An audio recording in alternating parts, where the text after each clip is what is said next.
पहले तो जो है दरों को बढ़ा रही है, अब जो है अब उसको जो है घटा के जो है भाई लूट रही है, इस पे क्या कहेंगे? वो सारे विपक्षी लोग जीएसटी काउंसिल में मौजूद थे, उन्होंने यूनानिमस इसको एक्सेप्ट किया। जो लोग आज कह रहे हैं उनके सामने वो जो लोग हर चीज़ के बारे में जो निगेटिव एटीट्यूड रखते हैं, जिनके मस्तिष्क में निगेटिविटी भरी है, वही लोग ये बात कह रहे हैं। जीएसटी काउंसिल का एक नया फोरम तैयार हुआ, उस पर जो लोग कह रहे हैं वो सारे लोग उस वक्त मौजूद थे।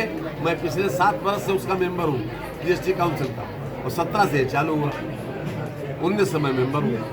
सुप्रिया सिन्हा आज बनारस में है, लगातार वोट चोरी की बातें कर रही हैं और कह रही हैं कि ये अब बम एक बार बनारस में भी फूटेगा। जहाँ वो हारते हैं वहाँ वोट चोरी हो गई, जहाँ वो जीतते हैं वहाँ वोट चोरी होती नहीं। आप उनका तो कैरेक्टर देखिए कि वो कहाँ से बोल रहे हैं। जिस जगह वो हारेंगे वहाँ यही कुछ न कुछ पब्लिक के कंजम्पशन के लिए वो देंगे नहीं देंगे। वो तो पब्लिक को यह बताना चाहते, गुमराह करते पब्लिक कि देखिए हम इसलिए हार गए। क्या कहें कि अपना फेस कैसे बचाएं? उनके पास कोई मुद्दा नहीं है, कोई ऐसी योजना नहीं है, किसी प्रकार के कोई आकर्षक जनता में खड़े होने लायक वो है नहीं। 3 चुनाव में 100 की संख्या क्रॉस नहीं कर पाए। 3 चुनाव हो गए, 14, 19 और 24, 100 की संख्या क्रॉस नहीं कर पाए, जो इतनी पुरानी पार्टी। बनारस के डोमरी में लगातार किसान विरोध कर रहे हैं और सीधे तौर पर यहाँ के मेयर पे आरोप लगा रहे हैं। बहुत बहुत धन्यवाद आपका।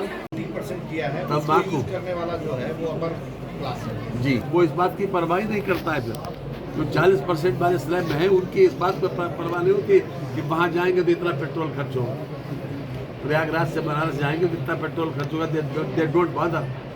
वो क्लास ही अलग है मेरे को। सर एक सवाल इधर से था, आपका क्या परचेजिंग कैपेसिटी मिल रहा है? एक जनरल परसेप्शन क्या है सर? देखिए, एक इंश्योरेंस है, लाइफ इंश्योरेंस और मेडिकल इंश्योरेंस ज़्यादातर लोग लेते हैं। अगर आपकी 30,000 रुपये एक साल की पॉलिसी है तो आपको 5400 रुपये बचेंगे साल में। अगर आपकी 40,000 की पॉलिसी है तो आपको 7200 रुपये बचेंगे। 18% इंश्योरेंस पे था, और ये आज से नहीं था, ये कांग्रेस के ज़माने से था, बहुत पहले से था। ये बात मैं इसलिए कह रहा हूँ कि हर वर्ग को, हर व्यक्ति को राहत देने वाले जो तो आपके ऊपर जो खर्चे के ऊपर डिपेंड करता है कि आप कितना महीने में खर्च करते हो, उसके ऊपर बचत निर्भर करेगी।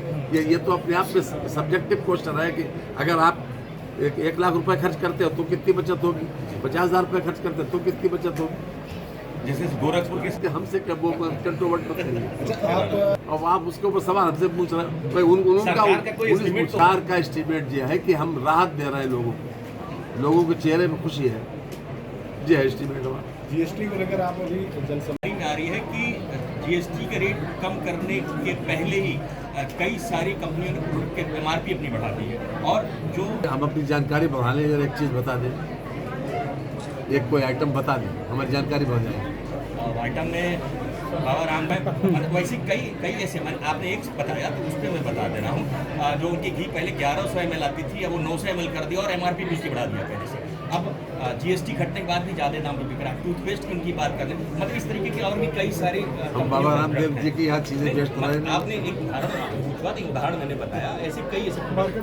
देखिए, एक बात बताएं, इतना कम्पिटिटिव मार्केट है, इतना कम्पिटिटिव मार्केट है, जो भी व्यक्ति अगर इसका फ़ायदा जनता को नहीं देगा वो खुद लाइन से हट जाएगा, उसका नुकसान जरूर होगा। क्यों कि मार्केट में कंपटीशन इतना है, लोग कम से कम मुनाफे में बेचना चाहते हैं। सरकार तो संज्ञान ले रही है। हम तो आए इसीलिए। हम तो अभी मार्केट में जाएंगे, लोगों को बताएंगे कि कम से कम ये रेट जो है, कंज्यूमर को रेट मालूम होना चाहिए पहले क्या था और आज क्या है। कम्पिटिटिव मार्केट में इतना रिस्क कोई लेता नहीं, वो अपना ग्राहक खुद खोएगा। जो ये ट्रेडर करेगा, जो इंडस्ट्री से ये करेगा, तो वो अपना ग्राहक खुद खोएगा, क्योंकि मार्केट बहुत ज़्यादा कम्पिटिटिव है, हर चीज़ का बहुत बड़ा कम्पिटिशन है।